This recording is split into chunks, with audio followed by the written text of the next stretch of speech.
Hello, everybody!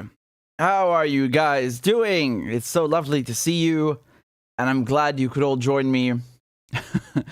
I'm just gonna say this up front from the beginning.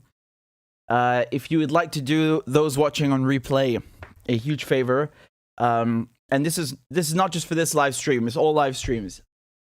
If one of you would be so kind as to please mark the timestamps of the subjects that I'm going to cover, then email them to me, and I or Claudia can just put them in the video, and then people can, they can just look through the video based on the chapter or the timestamp. So they're called chapters, I believe, on YouTube. That's the official name. So yeah, anyway, please email them to me.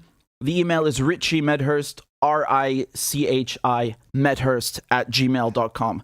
So how are you guys doing? First things first. Well, that was the first thing. Second things first. Where are you guys tuning in from? Where are you guys tuning in from? Come on. Let's get this going. Let's get the chat exploding. Where are you guys watching from? Let me know. And thank you very much, Ash, for the super chat. You're very kind. I appreciate it. I see we've already got... we've already got a lot of you saying, oh, there we go. It's exploding now. Canada, Texas, Mexico, Ecuador, Jersey, Macedonia, Chicago, Oregon, Vancouver, Panam, which means Paris, unless you actually meant Panama. Rhode Island, Manchester, Toronto, Philippines, North Carolina, Germany, Greece, Cyprus, Wakanda. I'm pretty sure that's not a place, is it? My geography is not that bad. I'm pretty sure that's not a place. You've been cheating, haven't you, mister? Virginia, Ireland, Australia, Kentucky, Wales, Brazil. I mean, you guys can just see the audience really speaks for itself. I just realized something also. For somebody who doesn't know me or the channel, and they've just stumbled on this video, they must be like, what does this guy cover, actually? It's a secret. You have to stay tuned and find out, lest you'll have eternal regret. There we go. You guys are still going. I see New Zealand, Russia, Syria, Syrian from Oklahoma. Lovely. Where is the biggest... I know the biggest Armenian community in the U.S. is in California, Los Angeles. Obviously, you have Armenians everywhere. But where is the Syrian community, actually? I don't know. And you're probably going to tell me it's not New York or something. It might actually very well be. I'm waiting for you to tell me. But I meant the Syrian community in the U.S. specifically. Because, of course, you have a lot of Syrians there. Actually, I should literally just ask... the one, what was their name? The guy who just commented now, Syrian from Oklahoma? I guess that answers it. All right, that's really great. I'm happy to have you guys on. And I have a bunch of topics ready for you. Oh, a lot of you are commenting that...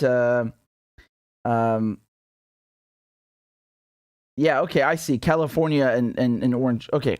Well, in any case, I just want to say I have a lot of topics ready for you guys. We're going to go through each one of these, and I think you'll find them quite enjoyable. And when I say that, obviously, like, I meant interesting, not enjoyable in content, right? I don't think anyone enjoys this, except the usual suspects, right? Wall Street, so on. Okay, well, let's start with Saudi Arabia. That's a great segue. Let's start with Saudi Arabia. And again, before I begin, please make sure you've hit the like button. I didn't check the numbers. We've got about 600 people watching, 700 people watching, and 400 likes. So that's not bad. But there's about 300 of you that have not hit the like button. Please make sure you have. It helps the channel. Yada, yada. I don't want to do this whole rap. Just do it. Please. Okay. Let's see what we can do. I have... I don't... Look, I'll try my best to break this down in a short manner, although, I mean, it's not exactly the quickest thing to break down, but we'll try. You know, I'm talking about Saudi Arabia, of course. I've put a lot of things together for you. You know, this is really quite comprehensive. So let's go. One moment. Let's see if you guys can hear that as well. Said that he will make Saudi Arabia. Yeah, I think you should be able to hear that. Okay, very good.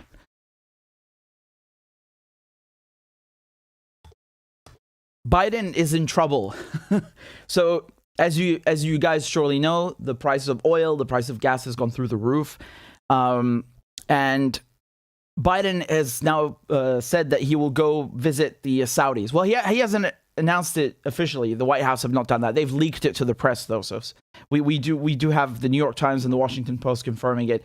And this is a bit of an issue for Joe Biden, right? I mean, I say that kind of half jokingly because the Americans obviously don't care about the Saudis, really. But Joe Biden said some things about them before he got elected, which makes it a bit awkward now that he's going to visit them. Remember, Biden's been president for, close to 2 years now. So he hasn't met any Saudi crown prince in that time, which is kind of shocking, right? Usually, when you become the president, it's very rude of you not to go visit your client states. And so Biden has dishonored them in that way. Now, here's the headline from this is from the New York Times, and it says, Biden to travel to Saudi Arabia, ending its pariah status. And there's another one from the New York Times, which we'll go through in a second, where it says Biden only has bad options for bringing down oil prices, because that's what this is about. And I find this very funny, what's going on here. Let me break this down.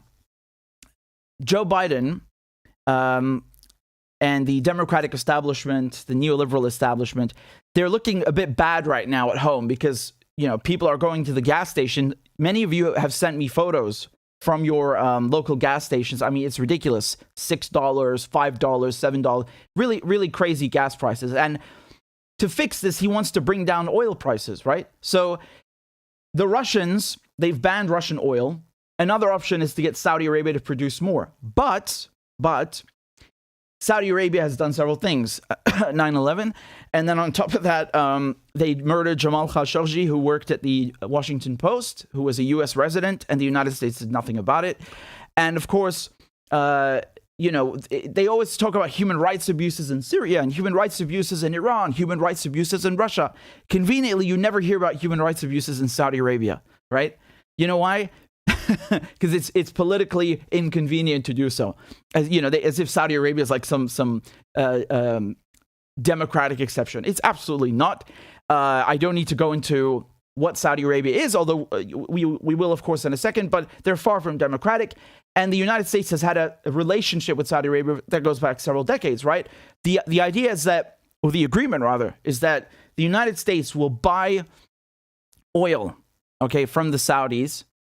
And or rather, the Saudis will sell them oil exclusively in dollars. See, that's the key part. And in exchange, the United States gives them weapons, gives them security, and looks the other way when they're doing naughty things like chopping people's heads off or hands or, all those lovely human rights abuses they care about. And of course, doing things like exporting terrorism, Wahhabism, and so on. And naturally, right now, one option to calm the oil prices is what? It's to get the Saudis to produce more, or the OPEC plus. Venezuelan oil back on the market. Oops, can't do that because every president since George Bush has been sanctioning them.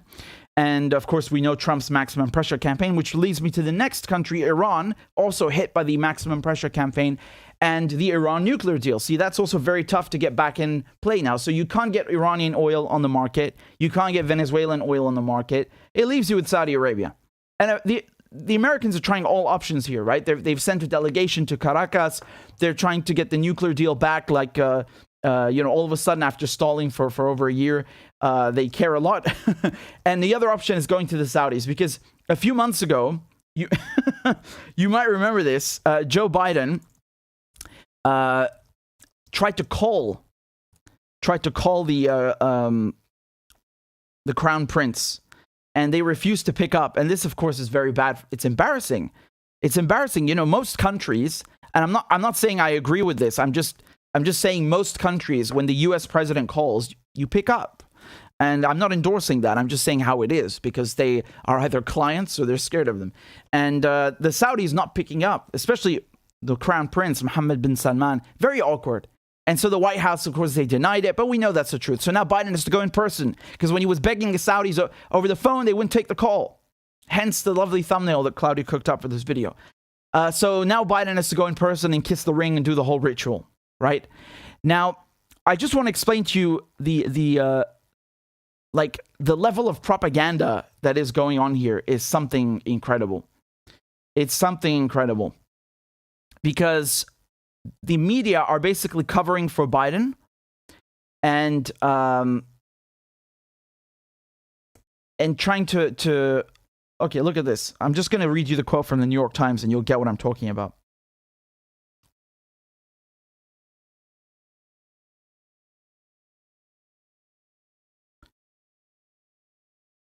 This is from the New York Times, published this week. So I'm reading this to you on June 10th, and this was published on the 7th of June. So they say, quote, "Of course, any deals with either Venezuela or Iran could themselves become political liabilities for Mr. Biden, because most Republicans and even some Democrats oppose compromises with the leaders of those countries.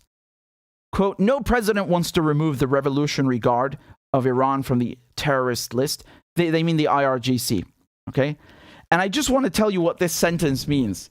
I find this incredible, because basically what they're admitting is that the establishment in Washington, they're okay with Saudi Arabia, you know, they're okay with Wahhabism, they're okay with all of the human rights abuses, all of the lovely head chopping terrorism that Saudi Arabia brings.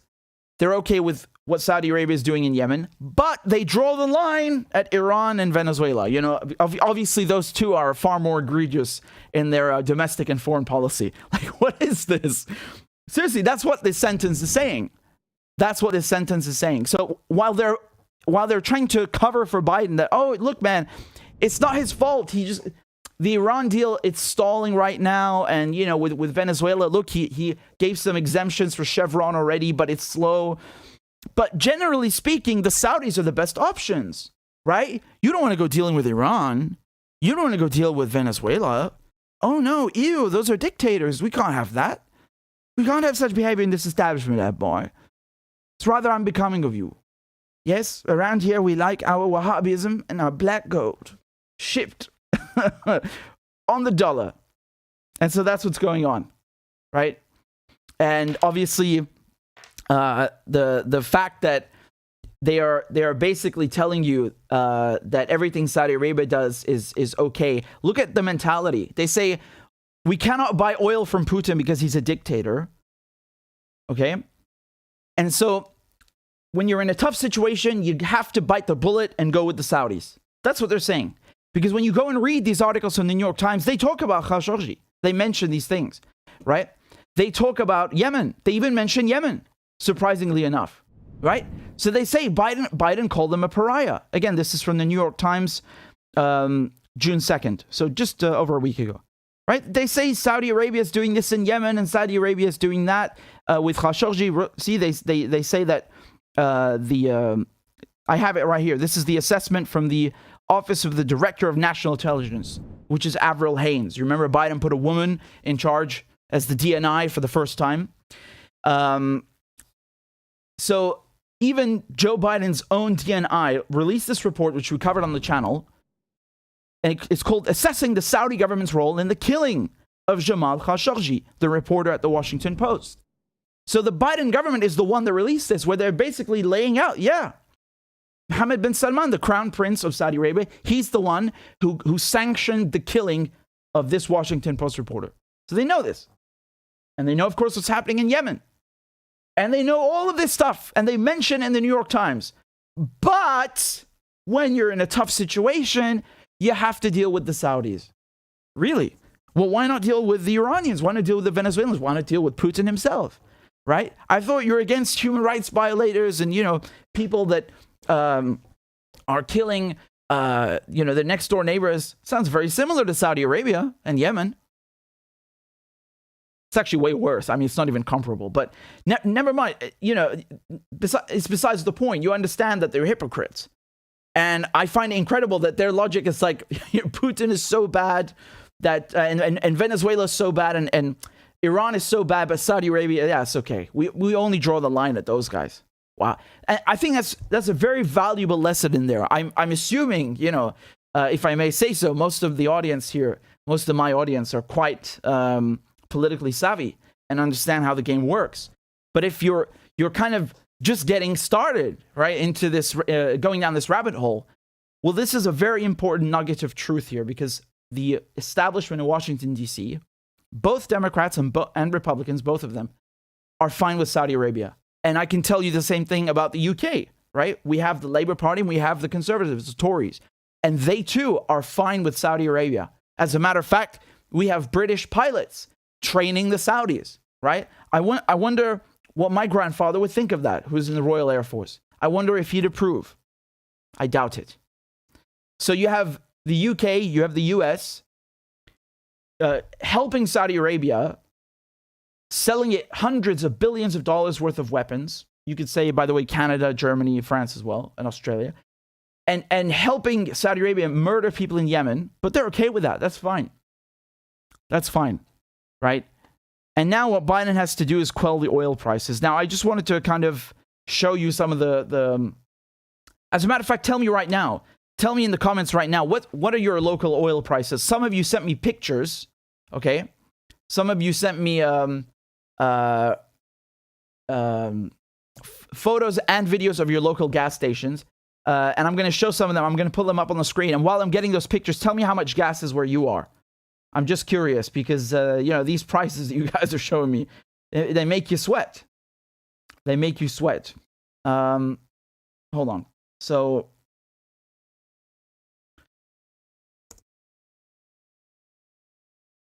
somebody sent me this from, where is this? In Canada. What do we have over here? This is June 5th from Victoria in British Columbia. This is, I'm not going to say their name, but thank you for sending it in. And I'm going to put this up on the screen. You guys tell me what this looks like to you. You guys tell me how bad this looks to you. There you go.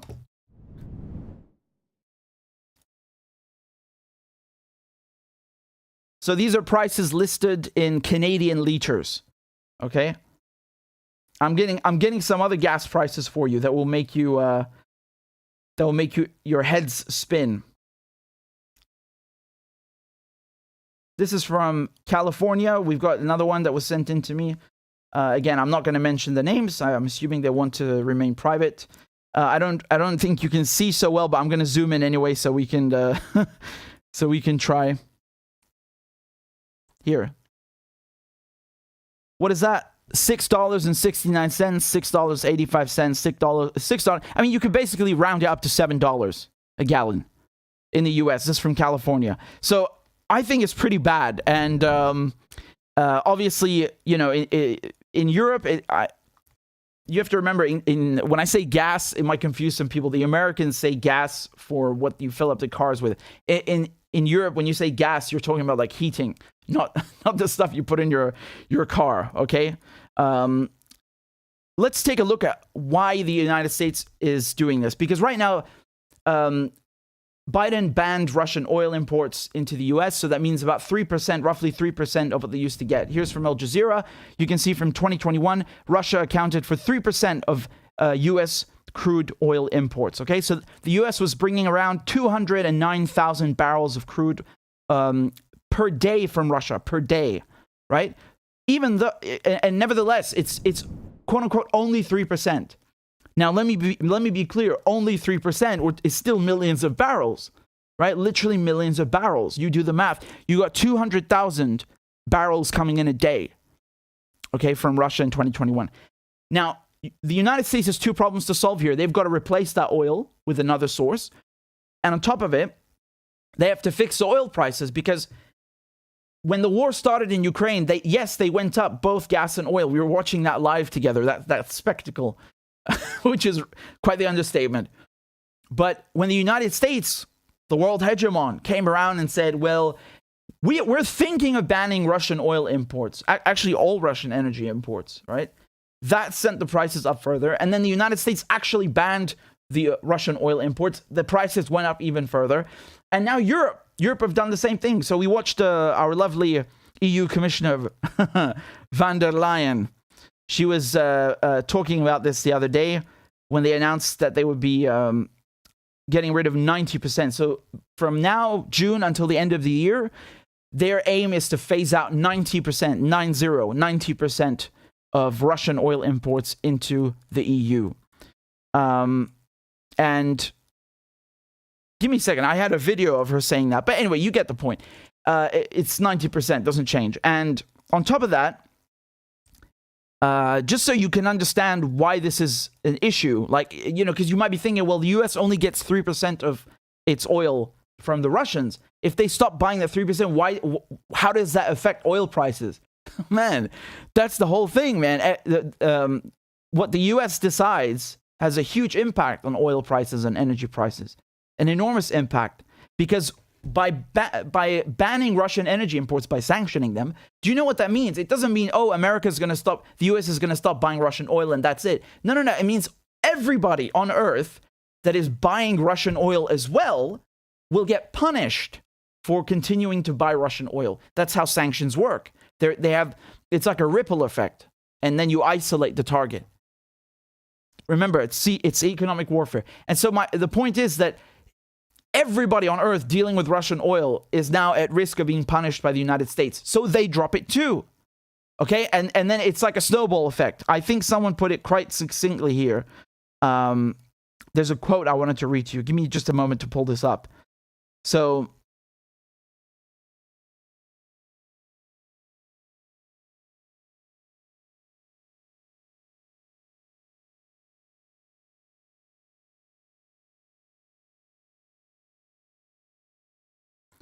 okay. See that? Quote, although the impact on US supply may be limited, prices are soaring because the ban makes it more of a challenge to trade in Russian oil, and more likely that other countries may follow suit. So this is from the head of oil markets at Rystad Energy. Okay? And Tonhaugen is his name. He said the market reacted as if a Western embargo was in place, at least partly, resulting in a similar cutback in supplies as an outright embargo would. So he said that the 4.3 million barrels per day of Western crude imports from Russia in January 2022 cannot be replaced by other sources of oil supply in a short period of time. Okay, and now the United States, of course, they've tried tapping into emergency supplies and, releasing 1 million barrels a day. That's not helping. It's not affecting the oil prices. The Saudis right now have agreed finally, which is what Biden wanted. I don't know. Well, it's certainly not, out in the open or publicly, maybe behind closed doors, but they've certainly agreed to start producing more oil. Okay. So this is from the Financial Times, and the headline reads, Saudi Arabia is increasing supply. So why is the oil price holding firm? And this was published when? June 7th. So just before yesterday. So you see, even that is not enough. How come? Well, Saudi Arabia, let's take a look at this, okay? So it's not just Saudi Arabia, by the way. It's Riyadh, so the Saudi capital, and OPEC plus countries. They've said that they will pump out 650,000 barrels a day extra. You got to read between the lines, though, because not all of that is actually making it in, right? So they say 650,000 barrels a day, but actually 432,000 barrels per day of extra oil, they were already planned for each month, okay? And they were already priced into the market. Do you understand? So the OPEC plus countries were going to do this anyway. They were already going to increase production for September before the war started. Now they're just moving it up 2 months. So this was already factored into the market prices. Do you understand? So it's not going to have a huge effect either. Here,